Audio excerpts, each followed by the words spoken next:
Então, pessoal, saudações a todos. Estamos aqui retomando o nosso trabalho, né, com Filosofia Cai na Vida. Hoje a gente vai fazer o nosso 7º encontro e nós vamos tratar de um filósofo muito importante nesse grupo dos chamados pré-socráticos ou filósofos trágicos, ou filósofos físicos. A gente tem diversos nomes, né, de acordo com a bibliografia, né? E eu mostrei para vocês nas primeiras aulas que esse nome varia de autor para autor e que durante muito tempo eles foram chamados de pré-socráticos. Isso, logicamente, dá uma conotação menor. Quem é pré ainda não é o efetivo, né? E é por isso muitos preferem usar filósofos trágicos e físicos. De qualquer maneira, eles fazem parte desse grupo que iniciou a filosofia. E hoje, curiosamente, nós vamos falar de um filósofo que, inclusive, foi fundamental porque ele criou o próprio termo filosofia. E aí você poderia me perguntar, mas, Helber, a filosofia, pelo que você trabalhou com a gente até aqui, já foi iniciada por Tales, por Anaxímenes, por Anaximandro, por Heráclito, Parmênides. Teve muita gente que já trabalhou com a filosofia. Mas mesmo no primeiro momento eles não tinham ainda o nome filosofia, e nem tampouco o nome filósofo. E o Tales foi o primeiro a pensar, bom, isso que o Anaximandro, o Tales, o Anaxímenes estamos fazendo, não é religião. Com certeza não é. Embora alguns de nós se aproximem até de alguns aspectos do fenômeno religioso, que é o caso do próprio Pitágoras. Mas a gente não está fazendo religião, a gente está criando um novo campo, que eu não sei bem o que é. A gente também não está fazendo, isso não é uma coisa que a gente está lançando mão só do senso comum. A gente trabalha com ideias e cria pensamentos e formulações, né? Ele ainda não tinha a palavra que o Deleuze vai dizer, que é o filósofo, a frase famosa do Deleuze, que a filosofia é uma criação de conceitos. Mas ele estava de alguma forma tateando isso. E o Pitágoras, então, chega a um termo. Nós não estamos fazendo religião, nós estamos fazendo arte, não estamos fazendo senso comum. Nós somos meio que amigos da sabedoria, amigos do saber, amigos do conhecimento. E daí ele criou o termo filosofia. Então, já de cara a gente vê que o Pitágoras traz essa contribuição fundamental, que é na própria invenção do nome filosofia. Isso aí ele já traz como primeira contribuição, e vão vir outras também. Bom, ele nasceu na ilha de Samos e viveu por volta do século VI a.C. A gente não tem como mais ou menos precisar, talvez por volta de meados do século VI, né? Só para vocês terem uma ideia. Essas datas variam, como todos os outros também que a gente falou. Bom, o Pitágoras herda dos pensadores trágicos, ou pré-socráticos, ou físicos, essa ideia de que há um marquê, há um plano fundamental, algo que estruturou tudo, algo que está por trás de tudo, né? Exatamente como Tales, Anaximandro, Anaxímenes e outros propuseram. No entanto, ele estabelece um deslocamento interessante e marcante na história do pensamento ocidental. O princípio para Pitágoras não é um elemento, não é matéria em si. Esse princípio, ele organiza, ele conforma, ele estabelece as conexões, ele que cimenta, ele que está por trás de tudo e é a base da construção. Ele é responsável pela matéria e pela forma, pela afirmação da matéria e pela forma. E ele vai escolher essa base, essa arquê, no número. Pitágoras era um matemático, né? Quem aqui não estudou no ensino médio o teorema de Pitágoras, né? Quantas e quantas contribuições Pitágoras deixou para esse campo do saber, a matemática, né? E vocês vão verificar que muitos dos filósofos desse período inicial da filosofia trafegam também muito por esse campo da física e da matemática. O Pitágoras é sem dúvida o mais importante de todos eles, né? Que ele acumulou, né? Era uma espécie de dublê de matemático e filósofo, tá? O princípio para Pitágoras, então, não é um elemento físico, embora ele dê base, ele que é responsável pela conformação do físico, mas ele é o número. Aí vocês poderiam se indagar, mas o número é uma coisa abstrata. É claro que a gente conta 1, 2, 3, 4. A gente tem a matemática, é uma realidade, ela fundamenta o nosso mundo. A gente chega inclusive a dizer que a matemática é uma ciência exata, né? E é claro que hoje, né, a própria filosofia ajudou a desconstruir isso. A gente sabe que a matemática não é uma ciência exata, ela é exata no sentido da construção no interior de um modelo matemático. Ele é exato, mas ele não é exato, não é exatamente encontrado na vida, porque a matemática é uma invenção, a matemática é uma criação simbólica, útil, fundamental para a nossa vida, para o desenvolvimento, para a cultura, para a tecnologia, mas ela é uma invenção. Tanto é verdade que os povos contam de maneira diferente. Não sei se vocês já tiveram acesso a essa informação, mas a gente sabe que tem povos que contam de forma diferente.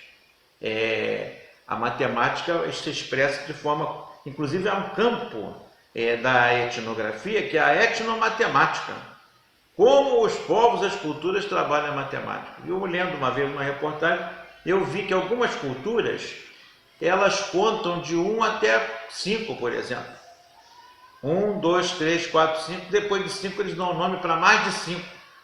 Aí você poderia me perguntar, poxa, mas essa cultura é incompleta, você vê que ela não alcançou o nível de extensão que a gente alcançou na nossa contagem, nas nossas possibilidades numéricas. E eu diria a você, não cabe a comparação, porque para essa cultura, você contar até 5, talvez já dê conta de todas as situações do cotidiano. E eu sempre brinco com meus alunos, imagina se vem um indígena, por exemplo, ou se você quiser voltar mais ao passado, aquelas primeiras comunidades humanas, e vem alguém correndo, olha, gente, vem mais de 5 mamutes correndo na direção aqui da aldeia. Vamos se mandar já. Será que alguém ia se preocupar mais de 5? Mas são 6, 7, 8. Enquanto ele está perguntando, já passaram os mamutes e derrubaram tudo. Então, cada cultura vai contar da sua maneira. Então, isso é uma demonstração que a matemática é uma construção. Nunca ninguém viu um 2. Você já viu um 2 por aí, um 3, tomou cafezinho com 4? Não. Eles não estão na natureza. A matemática é uma criação, uma invenção. Ela é exata enquanto funciona para a gente. Isso, de certa forma, passa no Pitágoras. Porque o Pitágoras, ele vai exatamente trabalhar essa dimensão de que o número, ele fundamenta tudo, porque ele, por exemplo, ele estabelece as relações, as distâncias, as conexões, os ângulos, todo o relacionamento entre as coisas, segundo Pitágoras, entre nós homens, entre os seres. Nós somos dotados de altura, temos idade, a natureza é marcada por um tempo, por estações. Tudo você verifica que a gente acaba colocando em calendários, em materiais de acompanhamento e construção de uma realidade toda calcada em números. Eu peguei um exemplo aqui, o Pitágoras inclusive detectou que a própria música, ele é muito importante também na história da música, ele foi um dos primeiros a detectar que as escalas musicais, todo o mapeamento de como você identifica as notas, ele é todo com bases em matemática. Você tem, por exemplo, até aquelas chamadas oitavas, e a música toda ela é fundamentada na matemática, tá? Ele também cita em vários textos a importância da matemática nas estações do ano, nos meses, nos dias, nas horas, no tempo de gravidez, todos os ciclos da nossa vida, né? A gente, a partir de uma certa idade, olha, agora ele é idoso. Claro que isso tudo é cultural, claro que isso tudo depende muito de como a gente lida e varia também, como eu falei, de cultura para cultura, mas tem número. Os números, você, nas séries das escolas, você não escapa dos números. O número está presente em tudo na nossa vida. Se no tempo do Pitágoras ele já percebia isso, você imagina hoje, né? Então ele fundamentou essa perspectiva defendendo a teoria de que todos os fenômenos mais significativos, e em particular as harmonias musicais, os fenômenos astronômicos, os fenômenos climáticos, os fenômenos da natureza em geral, todos eles acontecem, palavras dele, tá? Segundo uma regularidade mensurável. Tá aí. Essa é que é a base da filosofia do Pitágoras. A realidade é mensurável. Tudo é medida, tudo tem número, tudo é calculado. E isso dava para ele uma ideia de ordem, de organização, tá? Tudo se exprime pelos números. O número, portanto, é a causa de cada coisa. Aí você poderia me perguntar, mas o Hilbert, o número não é a causa da água, o número não é a causa da terra. Os 4 elementos não são... Qual é a base numérica para os 4 elementos? Ele, de certa forma, antecipando de forma bem rudimentar, você hoje poderia reforçar a ideia do Pitágoras dizendo, mas a água, ela é formada de quê? Né? Ele não usou essa perspectiva porque ele não tinha isso à época, mas ele chegou a falar, olha, o que diferencia a água da terra, ou a terra do ar, ou especialmente a água do ar, ou a água do gelo, é exatamente uma quantidade numérica de elementos que ele não sabia exatamente quais eram, mas que existiam, antecipando até o que virá depois com os atomistas, com Demócrito e Leucipo, que vão criar a ideia de átomo. Você repara que o Pitágoras está tateando, ele falou, eu sei que a água começa a virar gelo por questões numéricas, agora eu não sei por que ainda. Então você repara que interessante ele já identificar o número, que as coisas mudavam quando chegavam a algum estágio numérico. Você poderia, um pitagórico na atualidade diria, olha, a água ferve em condições normais de temperatura e pressão, ela ferve a 100 graus Celsius. Quer dizer, é 100 mesmo, não adianta 98, 99 ou 101. Ela vai ferver em 100. E ele vai dizer, olha aí, uma questão numérica, uma realidade numérica que está presente na nossa vida, no nosso cotidiano, e que dá exatamente o tom da organização da natureza. Tá? O número, portanto, é a causa de cada coisa nesse sentido, né? E determina, inclusive, sua essência, quer dizer, dependendo da conformação de elementos, o numérico dessa conformação, tanto de vamos supor, volto a dizer, ele ainda não tinha ideia do que a gente tem hoje de tabela periódica e tal, mas você vê, a nossa tabela periódica é toda ela construída a partir de número atômico e uma série de números que estão presentes na base da química, né? Muito bem, isso vai determinar a essência e a recíproca relação entre as outras coisas, tá? Tudo é regido por relações numéricas, nada escapa da relação numérica. Então isso é importante a gente frisar, tá? Pitágoras não está dizendo que é um número no sentido material, um número no sentido de relação, que fundamenta todas as nossas relações. E isso que vai gerar a expressão dele, olha, tudo é número. Isso aqui, texto dele, tem um excerto dele que pouca coisa chegou. Tudo é número, aqui é fundamental, tudo é ordem. E o universo é outra palavra inventada por Pitágoras. Eu não canso de lembrar do Deleuze, quando eu falo do Pitágoras, porque isso aqui é invenção de conceito. Quando eu falei filosofia, amigo do saber, esse é o nome que eu vou dar, esse Pitágoras é o nome que eu vou dar para esse saber que está nascendo aqui. Eu já vi que tem colegas que estão fazendo a mesma coisa aqui, mas não são religiosos, não são artistas, não são curandeiros. mas são alguma coisa que eu vou chamar de amigos do saber, que a gente tem isso em comum. Ele inventou um conceito, filosofia. E aqui, ele vai inventar outro. O mundo é rígido pelo cosmos, tudo a gente não percebe por causa das nossas limitações, mas a gente com o tempo vai conseguir captar, e segundo ele a gente está vendo todo um mapeamento numérico, tudo está costurado por relações numéricas. E aí ele vai dizer, e formam um todo, formam um universo que ele vai chamar de cosmos. Olha que espetáculo. Isso deu origem à palavra cosmológico, cosmologia.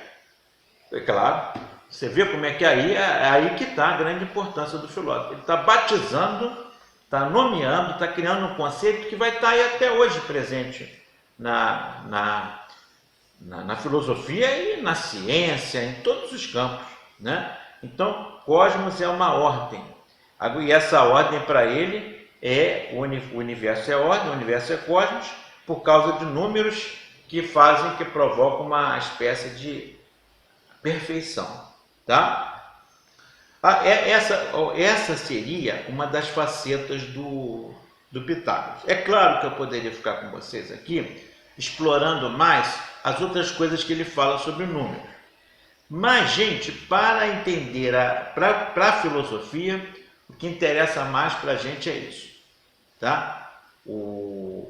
Existem filósofos depois que vão surgir no transcorrer do tempo, principalmente século XIX e XX, que vão desenvolver a filosofia da matemática. E aí vão criar, inclusive a disciplina lógica simbólica, com elementos da matemática, o campo da filosofia é interessantíssimo. Um dos principais autores dessa área é o grande filósofo contemporâneo Bertrand Russell, filósofo inglês genial, que escreveu livros também sobre ética, moral, política, estética, um pensador genial. E era um matemático, professor universitário da mais alta qualificação e que conviveu, amigo do também filósofo Wittgenstein, que também era conhecedor de matemática, mas o Wittgenstein descambou, também conhecedor de lógica simbólica, mas o Wittgenstein descambou mais para a filosofia da linguagem. Mas as origens dele estão nesse campo da filosofia também, e na sua confluência com a matemática, com a física, com a lógica. E o Bertrand Russell é herdeiro dessa perspectiva. Existe esse campo, tá? Mas é um campo ultra específico da filosofia. No caso do Pitágoras, o mais importante é a gente explicar isso, tá? Porque para aquele momento da filosofia, ele não estava preocupado em estudar a matemática, mas como a matemática era responsável por essas correlações. Eu já ia esquecendo de um outro pensador que também está na confluência da filosofia e da física, que é um matemático e físico da maior qualidade e que, dominando a linguagem da matemática, foi considerado um dos pais do computador, um filósofo também, Alan Turing. Então, esses autores mostram como a matemática, eles são, de certa forma, herdeiros do Pitágoras na contemporaneidade. Claro que aqui no nosso mundo tecnológico e tudo mais. Bom, agora o Pitágoras tem outra faceta que eu queria explorar com vocês. Ele é também místico. Isso é um dado interessante. Depois a gente vai ter vários filósofos que são filósofos e teólogos, religiosos, do Islã, do judaísmo, e nós vamos ver vários aqui. Mas eles faziam questão de um determinado momento não separar e outro momento separar. Então você vai ter na história da filosofia filósofos ligados à religião. O Pitágoras, de alguma forma, está ainda vivendo, já é uma espécie de padroeiro dessa perspectiva. O Pitágoras, ele tinha uma perspectiva mística, ele chegou, para vocês terem uma ideia, a criar confrarias. E, segundo amigos meus, e leituras assim bem superficiais que eu fiz, em artigos e tal, não me aprofundei, mas existem até hoje confrarias pitagóricas. Eu já vi na internet algumas aqui, chamam-se centros de estudos pitagóricos, tem vários nomes, né? E as pessoas entram lá, confraria, porque muitas delas têm até um caráter assim secreto, tem um caráter iniciático, que era um pouquinho o que havia com relação ao Pitágoras. Vocês vão verificar que, por exemplo, o Platão tem uma influência incrível do Pitágoras. Vocês vão verificar que o Platão escreve lá na entrada, no pórtico da academia, que era o centro de estudos que ele criou. Aqui só entra quem sabe geometria. Não é? Era o pré-requisito. Eu, por exemplo, estaria fora. Eu ia ter que fazer outra coisa. Mas o fato é que a filosofia do Platão está muito marcada visceralmente por essa perspectiva pitagórica. Não só pela questão numérica, hein? A gente vai ver agora essa outra dimensão religiosa, como vai entrar aqui. Tá? O Pitágoras ele teve muita influência dos chamados movimentos órficos. O orfismo é um conjunto de crenças e práticas religiosas associadas ao mito de Orfeu, que desceu ao Hades, né, para buscar a sua amada e volta, só que no meio do caminho ele a perde, né? E ele volta. Então essa ideia, o orfismo, tem esse mito, tem um outro que eu vou depois contar para vocês, de Dionísio, e você vai ver que essa perspectiva mitológica dos rituais órficos, ela vai marcar muita perspectiva de vida e morte, e também de vida após a morte. Isso é uma questão central. Essa ida do Orfeu ao Hades, que é o mundo dos mortos, depois ele volta, mostra que a gente poderia ter um canal, segundo eles. Há uma ligação, há uma extensão. O que a gente faz aqui tem a ver com o que acontece lá, e a gente pode se comunicar. E uma outra coisa fundamental, a ideia é que o corpo é o cárcere da alma. Isto é, enquanto a gente está aqui, a gente está preso. O corpo é um elemento limitador. O corpo faz com que a nossa alma fique presa, e cabe aqui você vê uma diferença entre os órficos e depois o que vai ser o pensamento pitagórico. Dentro do orfismo, você vai tirar a influência do corpo. O Rebbe explica um pouquinho melhor. Por que eles diziam que o corpo atrapalha? Porque o corpo é a materialidade. O corpo, quando a pessoa morre, ele se decompõe. Para eles, isso era um sinal claro de que o corpo não é o mais importante. Ele é uma espécie de casca. O mais importante é o nosso espírito. E o espírito é que vai para um plano superior. Ele veio de um plano superior e volta. Os órficos acreditavam na transmigração de almas, como em várias filosofias orientais também. Inclusive dizem que o orfismo teve também uma influência muito forte do Oriente, até de cultos do Egito, e também até da própria, indiretamente, da China, da Índia e de outros países que cultuam religiões que até hoje trafegam nesse campo do espiritualismo, né? E mesmo aqui na cultura ocidental. Essa é uma matriz interessante do Pitágoras, que vai marcar muito a cultura ocidental. Os movimentos espíritas, o espiritismo. Então o Pitágoras recebe muita influência desse movimento órfico. Os órficos acreditavam então que você, já ainda em vida, deve trabalhar a tua redenção espiritual. Como? Negando as coisas corporais. Porque os sentidos atrapalham o conhecimento, os sentidos te levam a você a ter a paixão é uma coisa negativa, os sentidos te levam a uma voracidade, seja alimentar, seja o desejo que você tem de qualquer coisa corporal, para eles é desastroso. E a alma tem que entrar para exatamente administrar isso. Vocês devem estar falando, eu já vi esse filme, as igrejas me falaram isso, dos pecados capitais. É isso, gente. A filosofia ocidental, o dualismo corpo e alma começa aqui. Se o dualismo corpo e alma tem uma certidão de nascimento, é aqui, pelo menos na nossa matriz ocidental. E eu vou mais além, hein, gente? Isso aqui é uma constatação minha, sujeita a chuvas e trovoadas, mas eu sempre ouvi professores meus de filosofia, eu li textos de que a culpa é uma invenção judaico-cristã. porque na Grécia não tinha culpa, na Grécia não tinha essa discriminação a determinadas práticas sexuais, a moral era mais livre, mas alto lá, aqui você tem uma culpa. Os rituais órficos são gregos, tá? E aqui tem culpa. A ideia de que você nasce com um corpo que aprisiona a tua alma. Então, se a tua alma está aprisionada, é sinal que ela de alguma forma, ela está sendo punida, ela está presa, ela precisa de uma redenção. Tudo que precisa de redenção é sinal de que está preso. Está preso por quê? Tem que se libertar do quê? De uma culpa, de algo que vem com você pelo nascimento. Quando entrou no corpo, já está culpado. Você repara? Isso tem um cheiro de sacristia, isso tem um cheiro de religião, de confessionário. Pode ter certeza que no fundo o Ocidente vai seguir essa linha.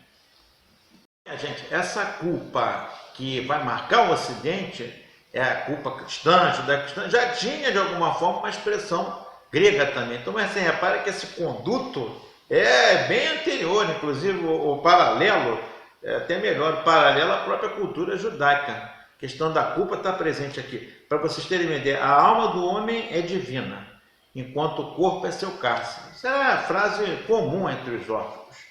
O Pitágoras vai questionar, não, ele foi cria do movimento órfão, frequentou e tal. Agora, a guinada dele vai ser com relação à salvação, vai ser com relação exatamente à redenção. A redenção dos órfãos era purificação, era rituais, era via rezas, orações, liturgias, as mais variadas práticas. E interessante, gente, os cultos órficos tinham diversas facetas. Eles tinham dentro de si, do movimento órfico, variações.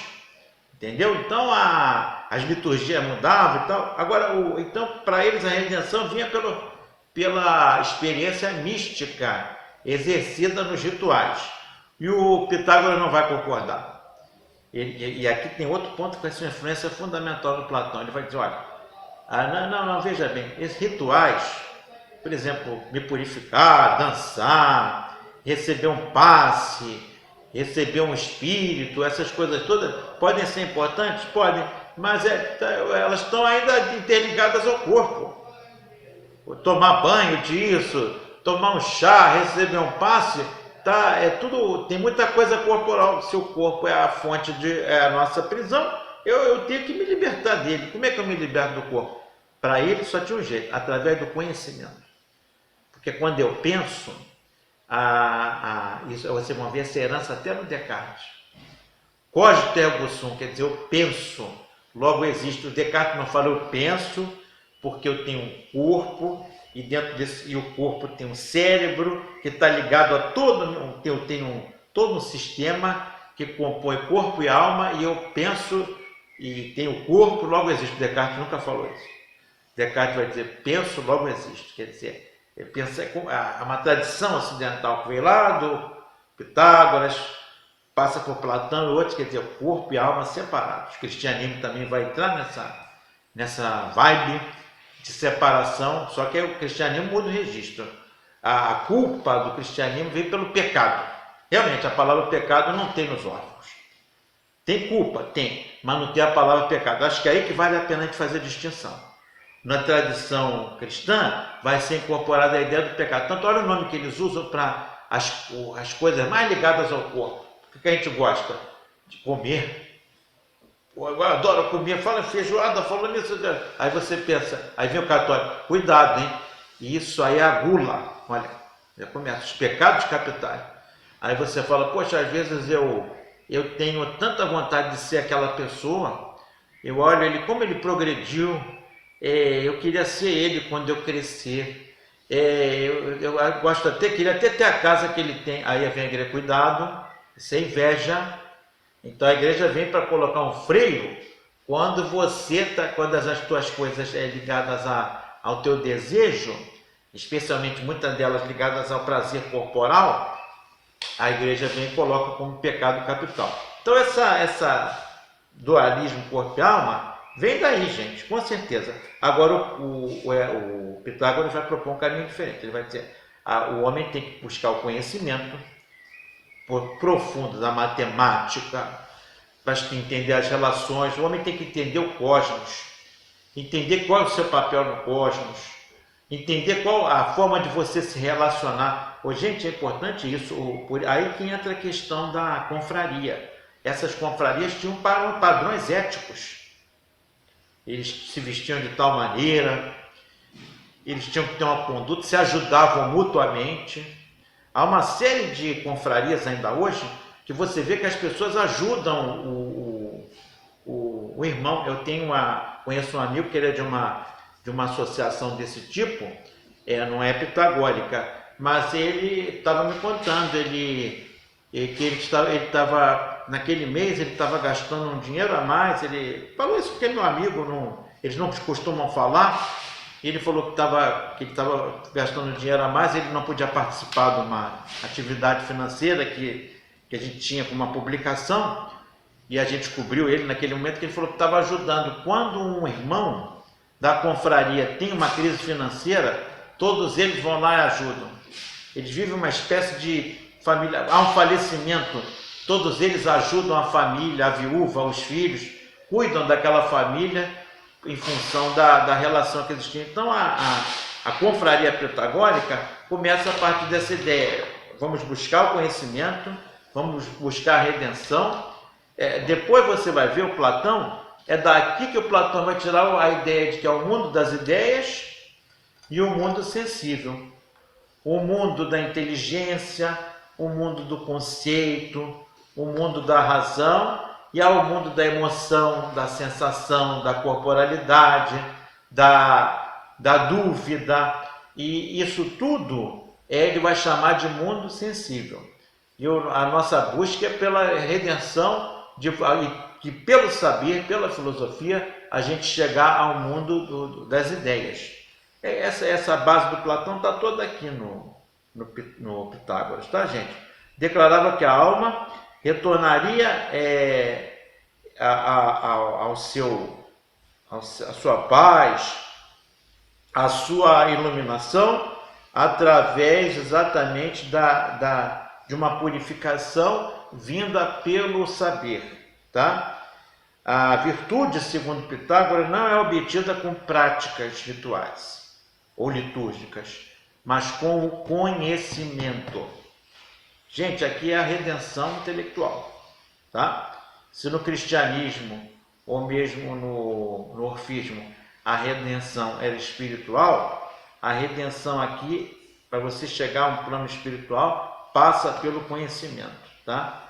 E ele vai chamar de vida contemplativa, tá? A vida que merece ser vivida é a vida contemplativa, de pensar, de desenvolver conhecimento, de suplantar a mera corporalidade ou uma espécie de animalidade, quando nós ainda estamos presos exclusivamente aos sentidos, tá? Ele eleva o homem, isso aí ele vai dizer, a contemplação da verdade. Pitágoras, então, a partir daí vocês entendem porque ele dá o nome de cosmos.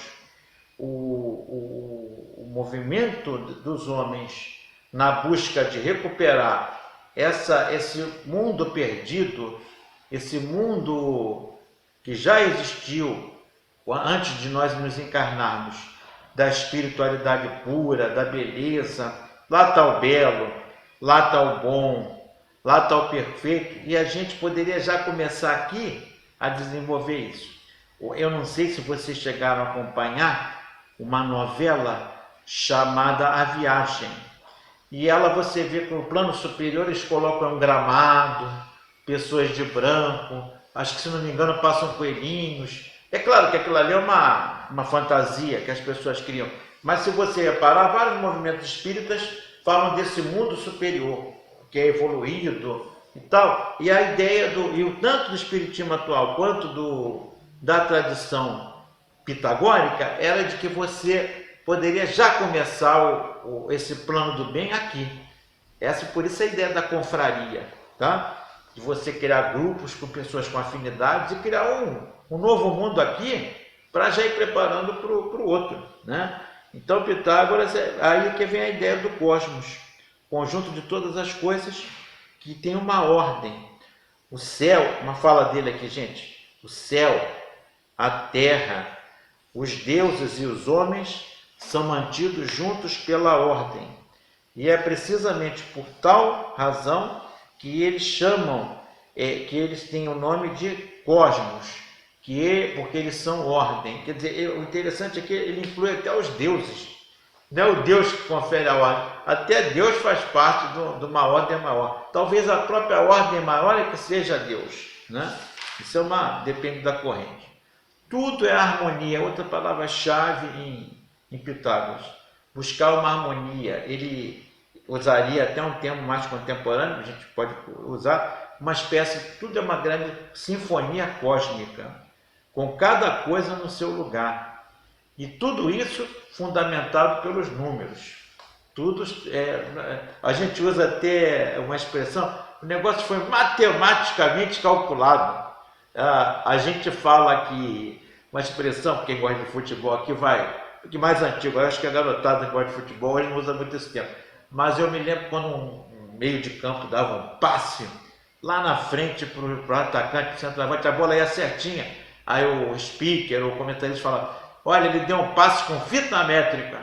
Quer dizer, a bola chegou certinha no pé do outro no momento exato. Quer dizer, o passe com fita métrica é essa sociedade toda matematicamente cosmológica, né? Você forma um cosmos, você forma uma grande harmonia, uma sinfonia cósmica, tá?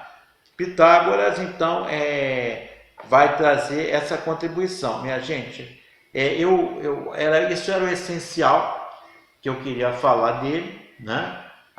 Vale a pena registrar também que, embora não seja numa linha espírita, um teólogo e filósofo genial católico, que eu já comentei com vocês aqui, Teilhard de Chardin, também trabalhava essas perspectivas da sinfonia cósmica, né?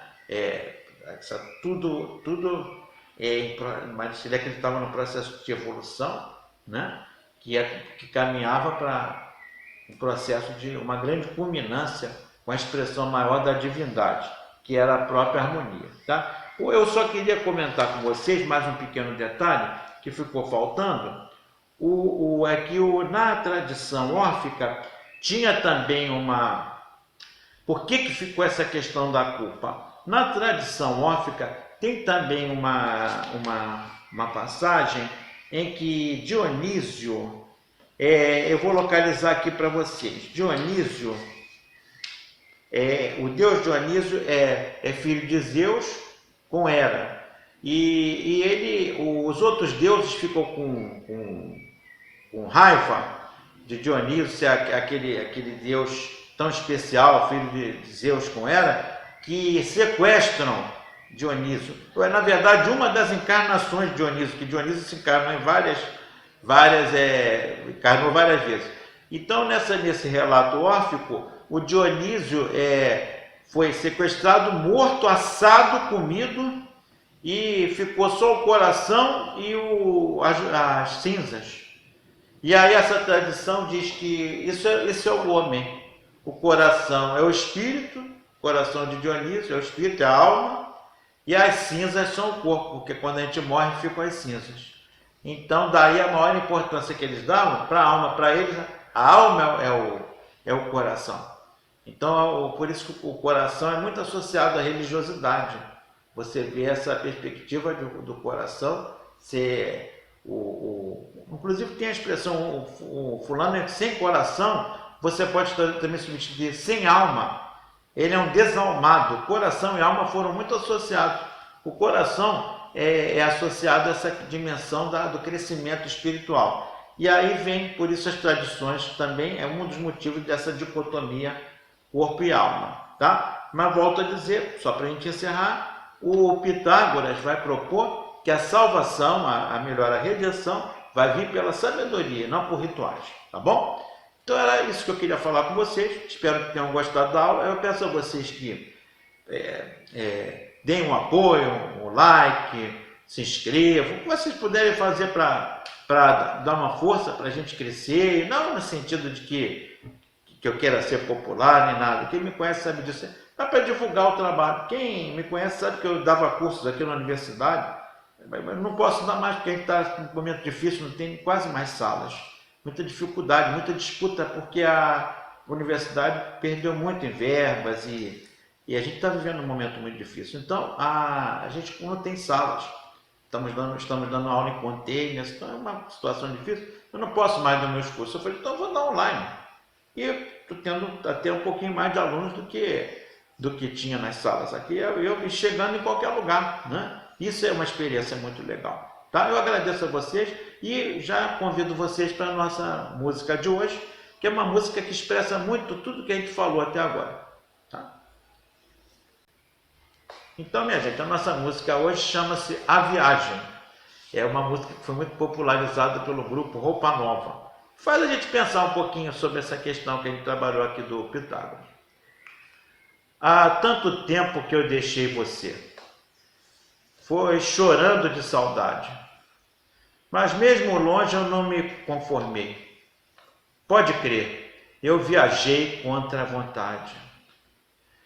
O teu amor chamou e eu regressei. Todo amor é infinito. Noite e dia no meu coração.